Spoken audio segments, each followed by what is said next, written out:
Hello friends, welcome back to Nikki's kitchen. எல்லோரும் எப்படி இருக்கீங்க? இன்றைக்கி நம்ம பார்க்க போகிறது கிட்ஸ் ஸ்பெஷல் லஞ்ச் ரெசிபின்னு சொல்லலாம். ரொம்பவுமே ருசியான, குழந்தைகளுக்கு ரொம்ப பிடிச்ச பன்னீர் புலாவ், அதுவும் ப்ரெஷர் குக்கரில் பண்ண போகிறேன். குயிக்காக செஞ்சிடலாம். இந்த ரெசிப்பியை ஸ்கூல் டைமுக்கு நீங்கள் லஞ்சுக்கு பேக் பண்ணி கொடுத்தீங்கன்னா ரொம்ப விரும்பி சாப்பிடுவாங்க. ட்ரை பண்ணி பாருங்கள். இதே அளவுகளில் ரொம்ப அருமையாக இருக்கும். இன்றைக்கி நான் எடுத்துருக்கிறது 200 கிராம் பன்னீர். அதை இந்த அளவுக்கு கட் பண்ணிவிட்டு ஆயிலில் நல்லா 2 பக்கமும் ரோஸ்ட் பண்ணி எடுத்துக்கிறேன்.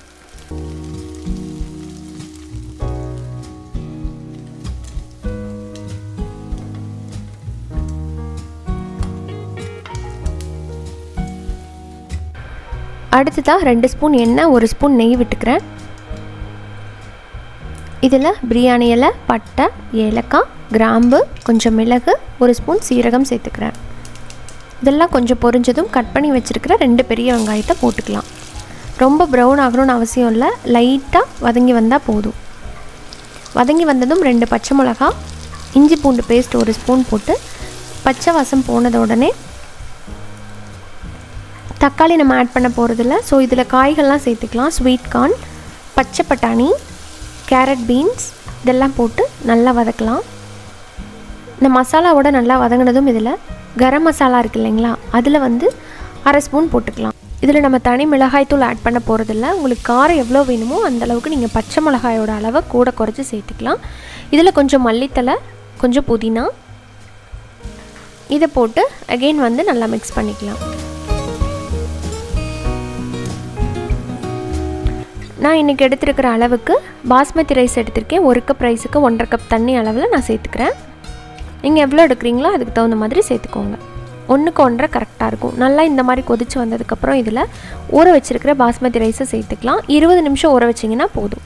தண்ணியை நல்லா சுத்தமாக வடிகட்டிட்டு சேர்த்துக்கோங்க. மறுபடியும் கலந்து கொடுத்துடலாம்.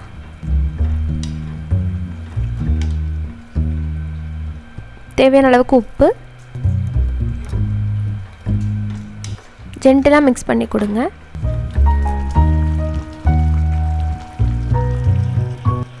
இந்த அளவுக்கு வற்றி வந்ததுக்கப்புறம் இதில் அரை எலுமிச்சம்பழத்தோட ஜூஸை சேர்த்துக்கோங்க.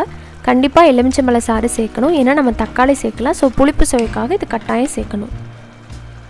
இப்போ இதில் ரோஸ்ட் பண்ணி வச்சுருக்கிற பன்னீரை கடைசியாக மேலாப்பில் சேர்த்துட்டு ஜென்டிலாக மிக்ஸ் கொடுத்துக்கலாம். உங்களுக்கு வேணால் குட்டி குட்டி பீசஸாக கூட இந்த பன்னீரை கட் பண்ணி போட்டு ரோஸ்ட் பண்ணி சாப்பிட்லாம். அதுவும் நல்லாயிருக்கும்.